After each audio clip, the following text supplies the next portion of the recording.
Halo guys, ketemu lagi sama gue, Benny Saputra dari One Tree Motor Shop. Apa kabar semuanya?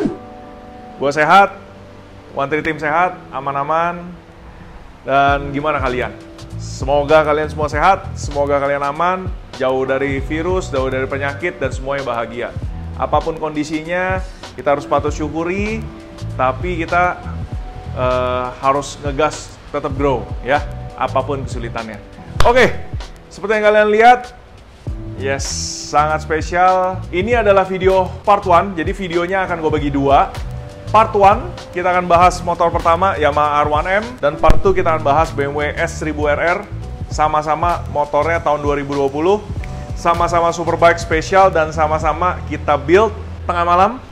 Kita berhasil menyelesaikan keduanya, dan sebelum mau diantar pulang, lagi-lagi sayang kalau nggak kita share ke semua kalian, dan sudut pandang apa yang dimiliki oleh owner dan juga saya sebagai modificator untuk apply, setup, dan lain-lainnya. So, stay tune.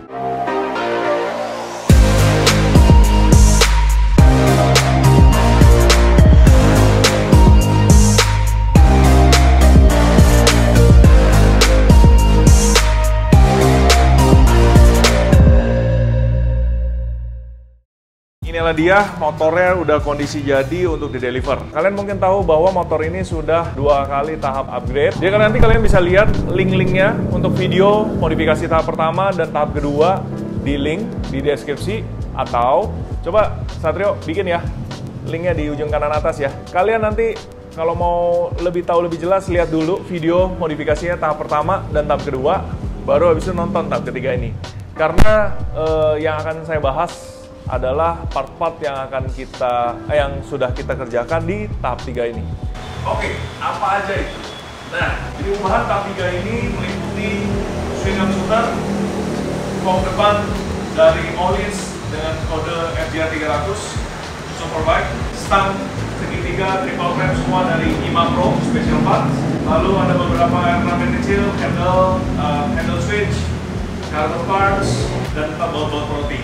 Jadi sebenarnya perubahan terbesarnya ini, tapi kelihatannya dikit, cuma makan waktunya sangat lama. Agak kurang suka kalau kita dibilang toko aksesoris atau bengkel aksesoris dan lain-lain. Di sini kita ada One Tree, tujuannya adalah karena apa ya, hobi, lifestyle, dan juga passion kita di baik itu motor, superbike, sportbike, touring bike, cafe racer. Kita dalami semua, tapi kita mau sesuatu yang berjiwa dan juga berfungsi dengan baik dan juga deliver, untuk melakukan modifikasi Anda akan, sacrifice a lot dalam hal waktu, setup, dan juga pembelian part. Ini banyak item yang memang high quality dan dibikinnya khusus, jadinya harganya cukup mahal karena high cost. Tapi dengan high cost tersebut, menurut saya itu harus setimpal ketika Anda mengendarai kendaraan Anda. Tidak hanya Anda melihat kendaraan Anda akan senang, tapi juga ketika Anda mengendarainya, Anda akan punya feel yang luar biasa yang menjadi, yang nggak bakal bisa diucapkan kata-kata kecuali anak motor yang tahu. Swing arm diganti menggunakan swing arm shooter. Ownernya minta pesan khusus bahwa saya ngelihat di WSBK Yamaha itu swing armnya pakai shooter, tapi warnanya black. So, saya kontak shooter dan saya minta spesial, can you do it? The owner asked for black powder coat. Yes, sure, can. Why not? Akhirnya gini deh. Jadi kita pesan shooter racing, swing arm, direct ke shooter racing di Swiss. Dan ini black powder coat. Kalau boleh dibilang berarti ini adalah Yamaha R1M ketiga di Indonesia yang menggunakan swing arm shooter racing. Dan bukan hanya wah USBK gitu ya, ngomong gitu ya. Itu terlalu gimana ya? Terlalu klise gimmick ya. Wah, barang mahal, berapa harganya gitu. Saya pengen mengimbau kalian juga nih, para sahabat, para teman, bahwa kalau kita melihat sesuatu, jangan lihat utama di sisi nominal, kemewahan, gengsi, dan lain-lain. Banyak juga kok barang yang biasa banget tapi digoreng sehingga harganya mahal, padahal kualitasnya juga begitu-gitu aja gitu. Nah, kalau ini enggak. Karena unit R1M yang kalian lihat juga di story video kita ada milik Bro Evan. Minggu ini dan minggu lalunya itu motor full digunakan di setel baik oleh Bro Evan sendiri maupun pembalap nasional kita Bro Ray Ratubori. Nah, dan Bro Ray itu ada memberikan testimoni kepada saya bahwa motor R1M Bro Evan yang dia kendarai itu sangat luar biasa, baik tenaganya, kestabilannya, dan dia bilang Swing-On Super Racing ini menyumbang sangat banyak mengenai stabilitas in dan out tikungan maupun kestabilan daripada chassis, dan itu adalah hal yang menggembirakan. Bro Ray setelah latihan beberapa hari berhasil untuk mendapatkan catatan waktu terbaik 1 menit 28 detik, dan dia bilang dia masih bisa push untuk lebih lagi. Kemarin dia melakukan penggantian oli lagi, cek braking system lagi, melakukan setup suspension depan belakang, mencoba menggali untuk mendapatkan time yang lebih baik. Well, kalian yang tahu sering betul, time 128 it's fast. That is so quick, very quick. Selain pembalapnya juga top memang, tapi dia pun mengakui kendaraannya pun mumpuni. Hal-hal yang seperti ini adalah hal yang Anda nggak bisa capai dengan sekedarnya. Untuk mencapai kepuasan seperti itu memang ada sacrifice-nya. Salah satunya adalah Super Racing. So, emang ini good looking, bobotnya, kerusakan stabilisernya, tapi bukan itu yang utama.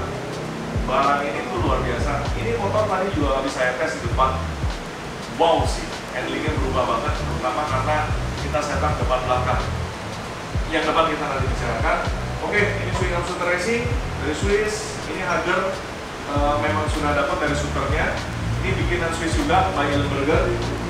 Dan kali ini area sini sebenarnya kalau boleh dibilang semua masih sama. EKC masih pakai yang black gold, velg rosette, ban Restec RR, lalu bagian sana juga. Hanya aja untuk melakukan instalasi Super Racing ini enggak.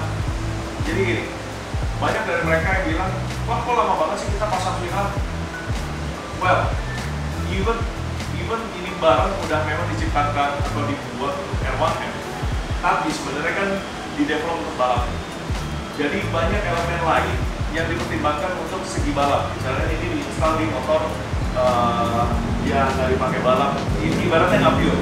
Salah satunya suspensi belakang, Öhlins elektronik yang memang bawaan R1M itu masih kita pertahankan.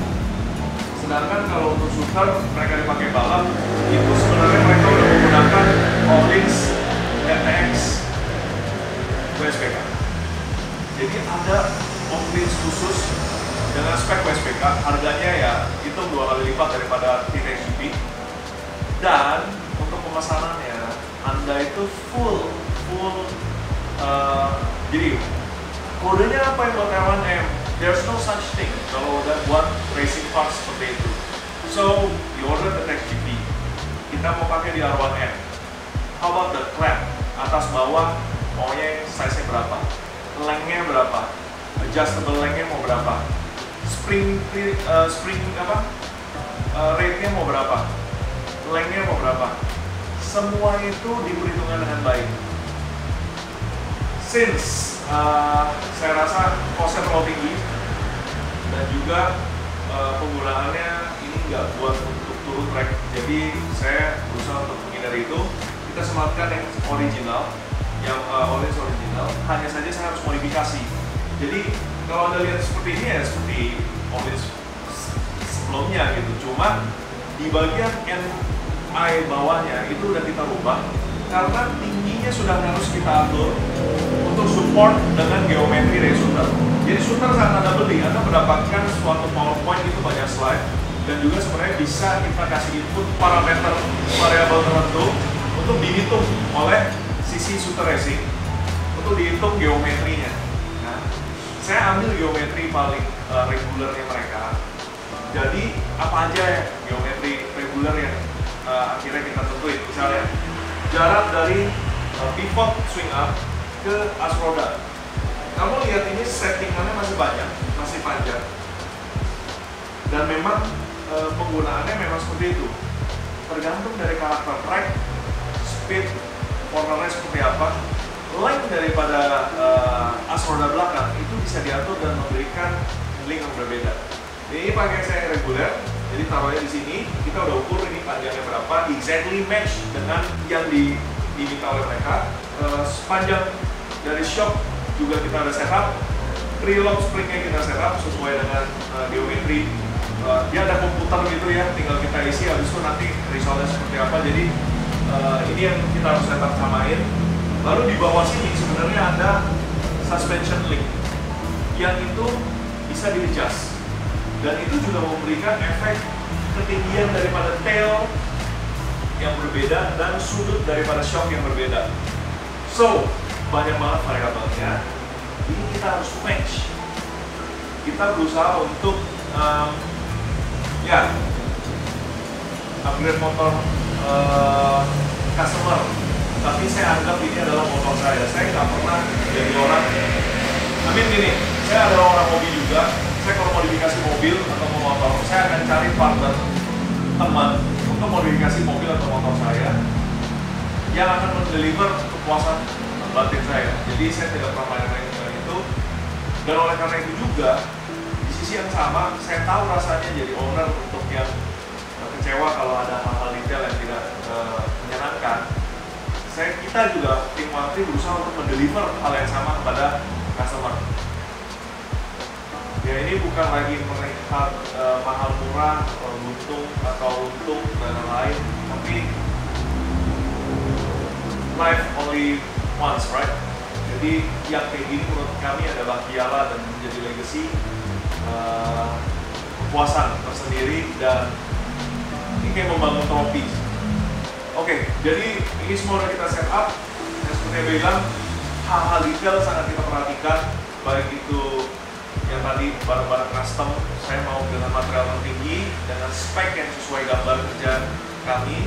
Kita udah punya tim desain produk tersendiri untuk menghitung dan mempersiapkan barang-barang CNC supaya apa? Supaya tepat. Karena seringkali kita misalnya satu request dengan verbal dan lain-lain, kadang hasilnya kurang sesuai, sehingga kali ini kita nggak mau, kita langsung ada gambar kerjanya dengan tepat. Lalu untuk setup belakang ini cukup lama dan akhirnya sudah selesai. Barang lain yang dipasang, tail light di belakang menggunakan new recycle dari US, lampu LED ini, platnya nanti di sini. Lalu lampu belakang, Bro Haikal selaku owner juga dia udah beli online sendiri. Ini US, saya lupa namanya, yang ada blinkernya X.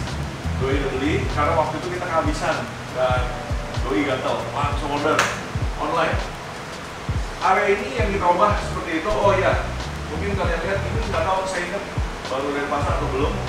Ini adalah under tail sebelumnya, jadi bodinya lewat dan bagian bawah yang karbon itu udah kita pasang. Untuk tangki WSBK seperti ini nih, kondom tangki yang half, jadi setengah tangki, tapi gayanya memang buat race. Jadi kalau kalian ingat, kontur dari tangki awan itu sebenarnya slim banget lantai. Dan pengalaman saya pun waktu gunain di Sentul, saya kurang suka karena seringkali, apalagi joknya belum yang racing seat ya, seringkali jadi kalau handbraking maju ke depan, saat maju ke depan kita tahan pakai tangan dan kaki, jadi kurang nyaman ya.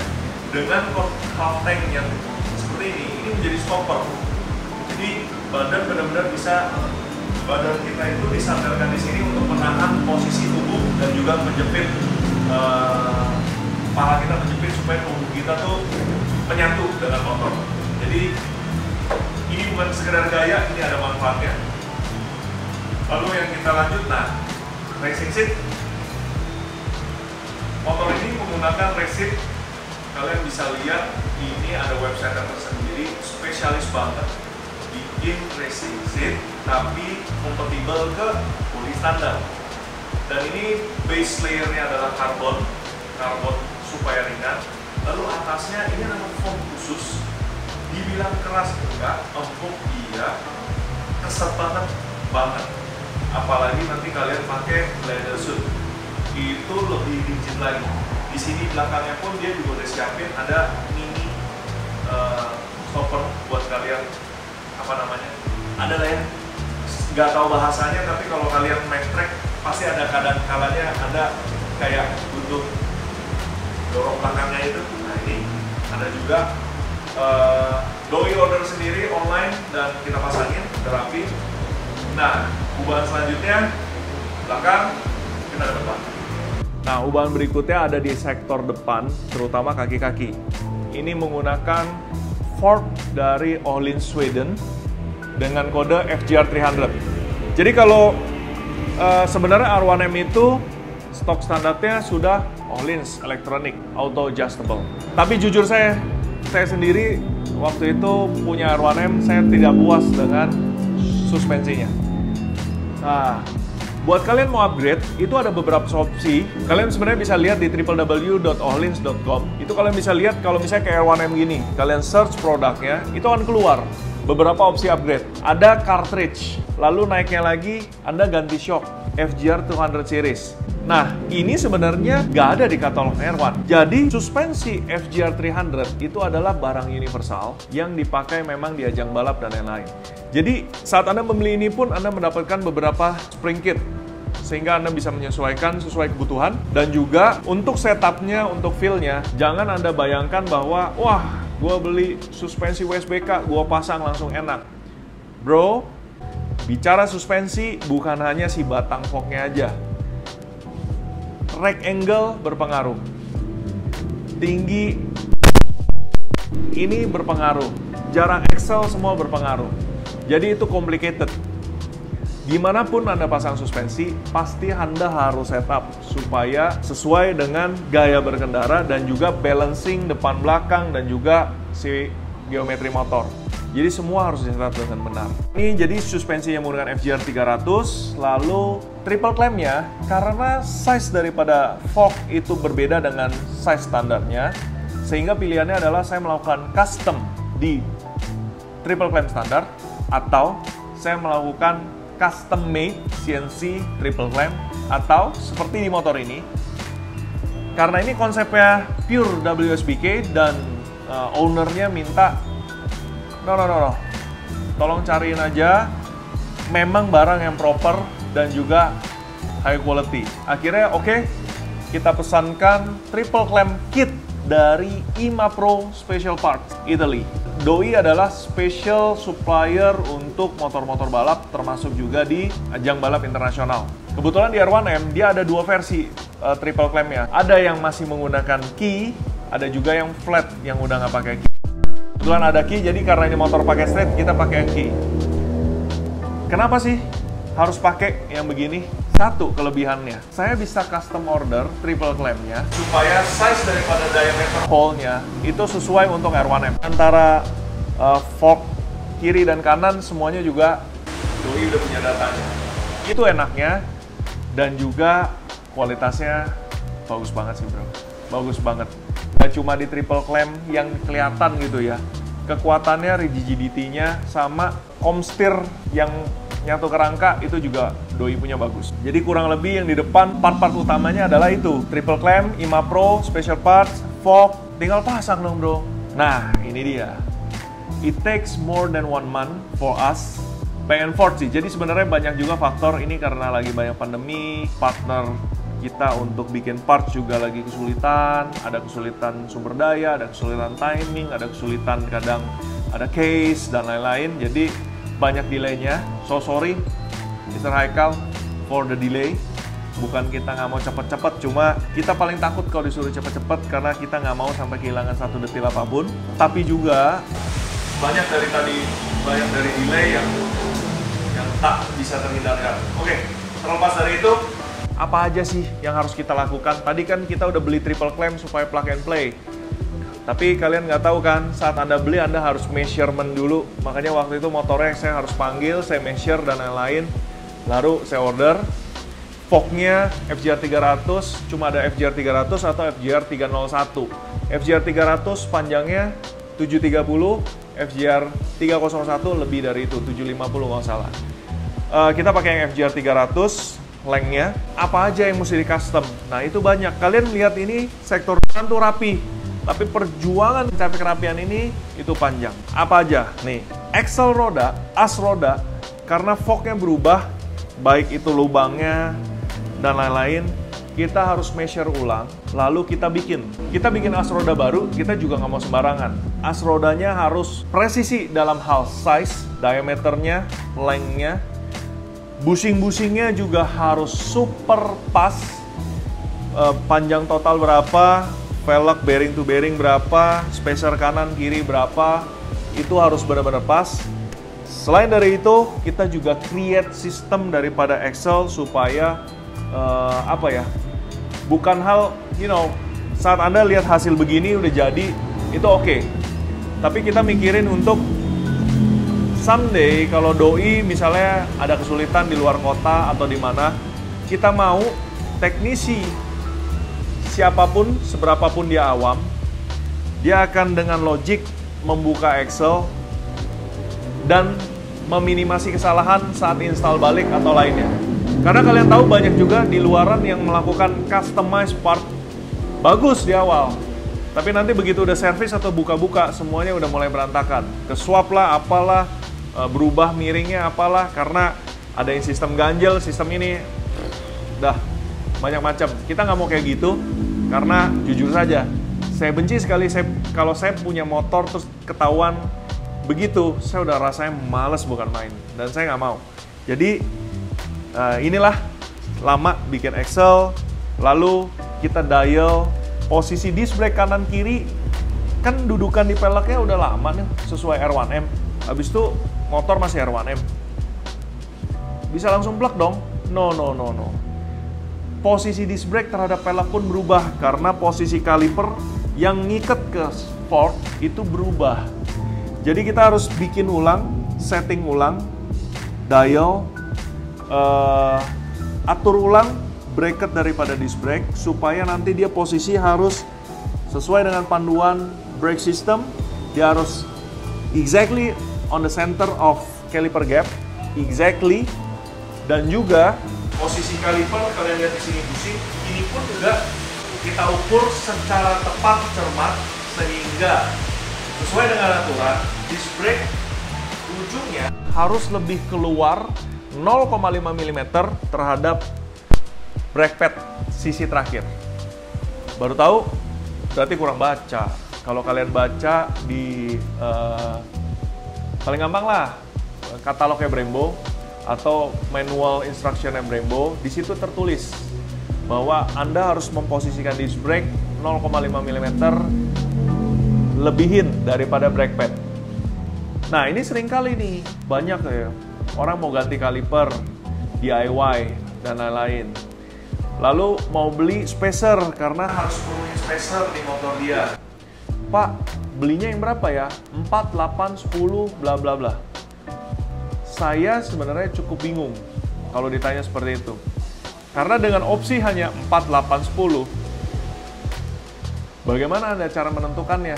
Ketika apa iya di motor-motor itu kebetulan ada yang cuma butuh 4, 8, dan 10. Gimana kalau cuma butuh 9? Anda mau pakai yang 8 atau yang 10? Right? Jadi, saya nggak mau kalian untuk berpatokan terhadap dengan apa yang ada. Measure first, dan Anda tahu apa yang Anda butuhkan sehingga Anda beli. Kalau Anda butuh 9 mili, dan ask them beli yang 10, terus lalu di rework supaya jadi 9 mili. Ketepatan pasti nanti bebas masalah, oke? Kalian jangan salah fokus ya. Sepatu saya memang keren. Sepatu nih dikasih yang temen. Kalau kalian tahu namanya Stephen Stone, itu panggilan sih. Stephen Stone, Stephen Batu. Doi adalah importir dari sepatu Lowa. Dan gue lihat dia pakai, gue berasa dia kok nyaman banget dan oke. Ternyata gue dikirimin satu dan gue pakai terus, enak. Ini adalah sebenarnya sepatu gunung, bisa dipakai begini, banyak ventilate-nya, bisa diinjak juga belakangnya, empuk banget buat Harry, bawahnya juga enak, dan ternyata ini sepatu terkenal banget nih di instansi polisi dan militer. mereka pakai karena durability-nya, terus juga kenyamanannya dan lain-lain. Top nih. Thank you ya, Steven. Makanya gua promosiin. Kalau kalian mau beli sepatu ini nih, Lowa, itu banyak macam, tactical, dan ada juga yang relax kayak gini. Cek aja Instagramnya, Tactical Corner, oke? Fog protector engine tadi disematkan di fog standar juga akhirnya kita customize supaya bisa dipasang lagi. Lalu yang baru dipasang di sini adalah kalipernya. Kalipernya ini sekarang di-upgrade menggunakan Brembo GP4PR PR. Ini adalah kaliper X Series. Jadi kalau kalian tahu Brembo itu memang Brembo ya brand maker. Brembo itu ngeluarin ada OE level, performance level, dan racing level. Ini adalah Brembo Racing, di mana ini adalah kaliper 4 pot dengan potnya berbahan titanium, kampasnya khusus, dan ini materialnya adalah Z04. Ini kaliper yang udah ready for race, and kampasnya pun juga for race. Nah, setelah kita merubah layout, Doi minta pasangin kemarin pakai Arcosato Quick Connector. Jadi kita merubah layout karena konsepnya WSBK, akhirnya saya merubah layout bahwa selangnya itu maju ke depan dan masuk ke atas. Kalau yang standar kan di belakang dan naik ke belakang ya. Kalau kalian lihat, perhatiin motor-motor race itu seperti ini. Terutama saya waktu itu berapa kali lihat motor, saya perhatiin sampai saya foto, dan akhirnya kita terapkan di sini. Baik itu layoutnya, panjangnya kita ukur supaya nanti shock saat bermain dia harus memugarnya ke depan, tidak ke samping, bukan ke belakang, ke depan. Dan jalurnya pun rapi. Nanti kalian bisa lihat dari video detail bahwa kita melakukan pegangan clamping di mana-mana. Dan ini saya benar-benar menyematkan sesuai dengan di motor WSBK yang saya lihat. Dan hasilnya memang jauh lebih rapi, dan make sure saat shock bergerak dan lain-lain semuanya terarah dengan baik. Oke? Ada hal yang menarik. Ini nih, terakhir setting sampai berhari-hari. Hitting bracket spakbot pun menurut saya adalah hal penting, karena saya orang yang cukup sini. Jadi jarak gap antara tire dan lampu ini kita atur 10-12 mili. Semua harus rata, semua harus tetap center. Jarak dengan fog harus diatur. Pretty tight, tapi juga ada room supaya shock bergerak tidak menabrak ke fender depan. Dan juga ini masih fleksi, karena dudukannya memang fleksi. Jadi kuat, ringan, aman, rapi. Nah, kalian intip ke situ, motor R1M ini juga sudah melakukan upgrade di bagian pendinginan. Ini sekarang radiatornya menggunakan Taleo Techno Racing bikinan Spain. Ini adalah radiator khusus yang memang makernya adalah spesialis di bidangnya, yang memang sudah supply Moto2, Moto3, MotoGP, WSBK, dan lain-lain. Nama Taleo Techno Racing itu bosnya Eugene. Ini emang the best. Banyak radiator racing merek lainnya. Kalian jangan tertipu dengan looks-nya, tapi teknologi core di dalam dan housing dan lain-lainnya itu menentukan cooling systemnya. This is the best one. Oke, jadi radiator pakai Techno Racing, selang sebagian pakai Sampo, sebagian pakai Techno Racing yang sudah Taleo Techno Racing yang sudah disediakan. Lalu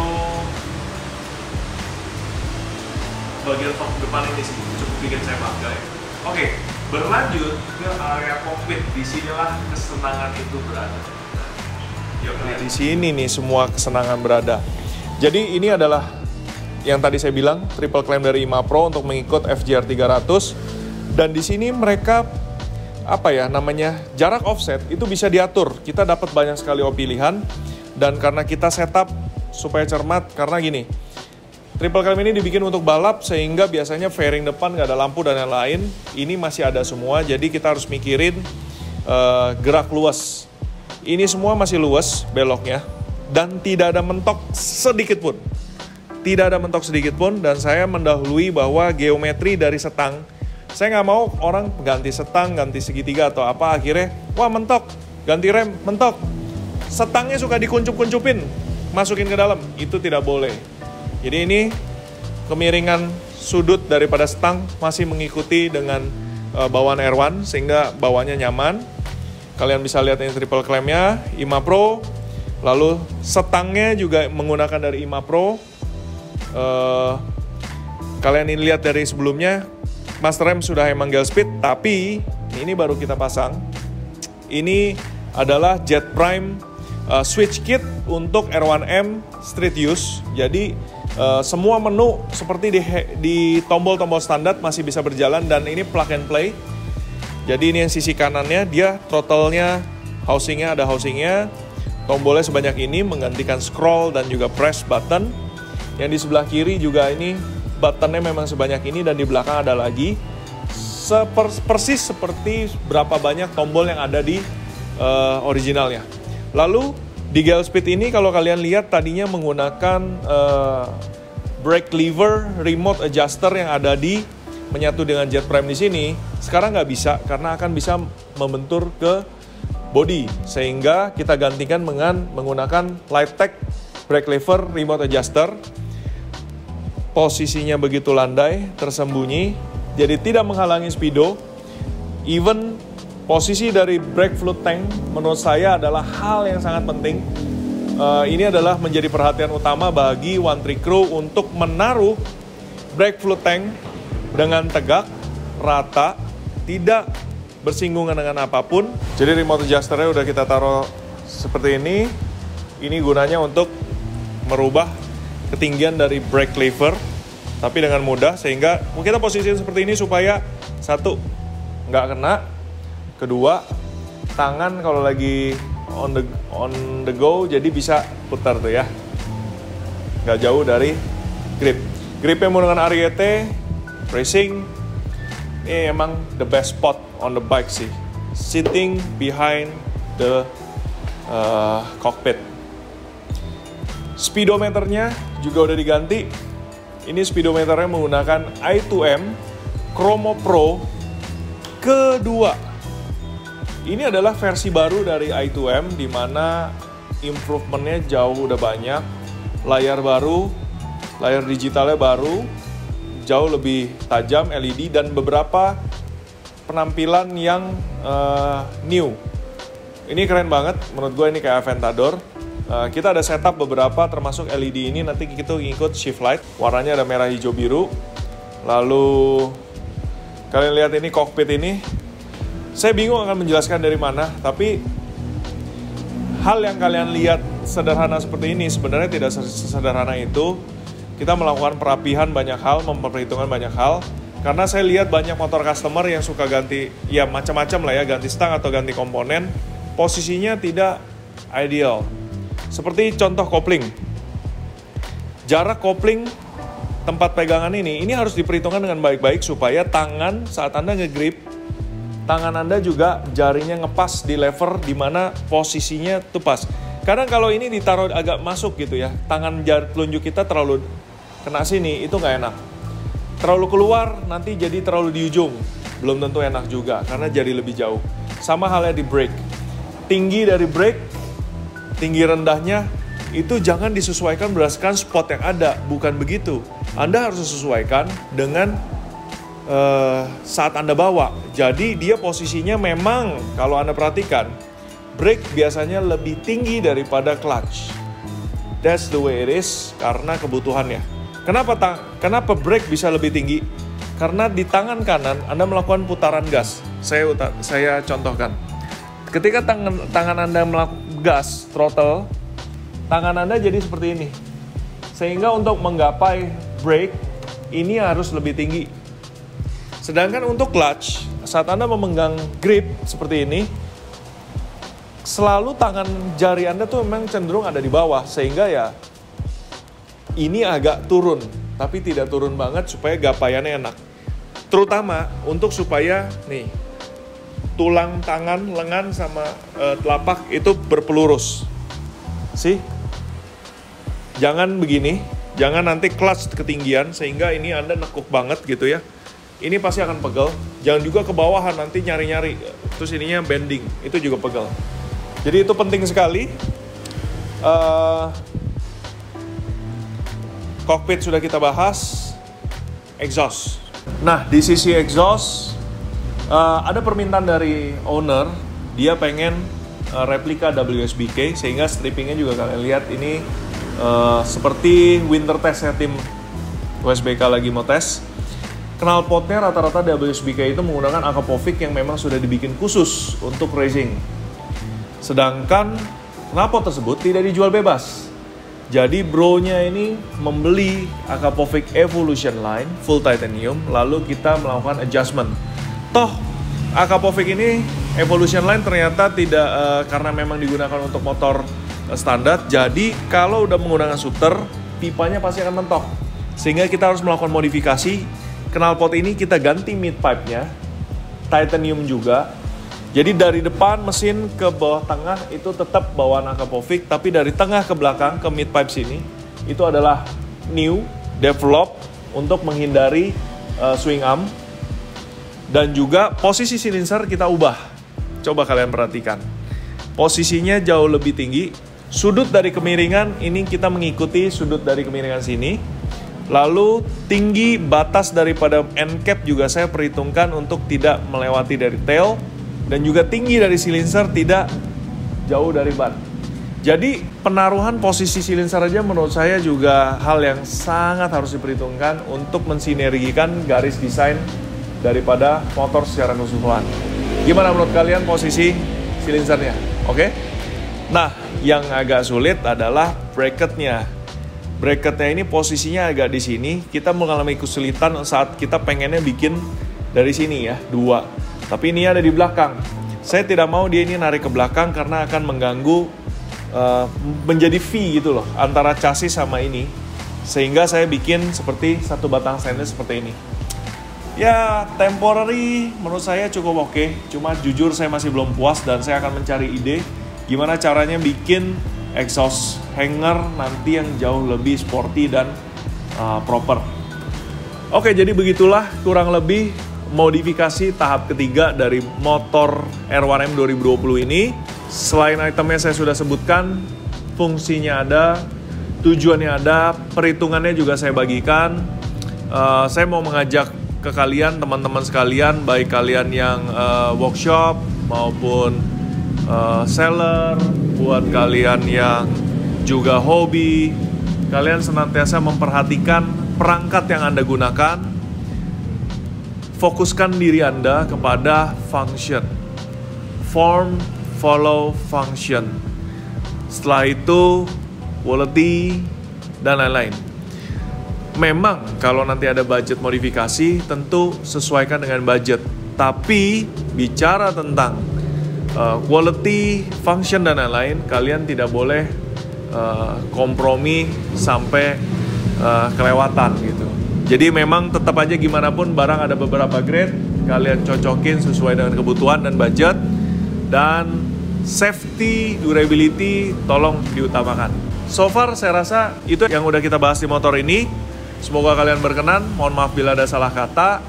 Nantikan seri keduanya di mana kita akan membahas motor BMW S1000RR 2020 yang kita modifikasi berbarengan dengan ini.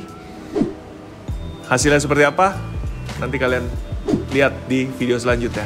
Oke? Thank you very much for watching. Senantiasa sehat, senantiasa berjaga-jaga, senantiasa Anda mengikuti prokes yang ada untuk keselamatan Anda dan keluarga serta lingkungan Anda. So, see you again on the next video. Bye-bye.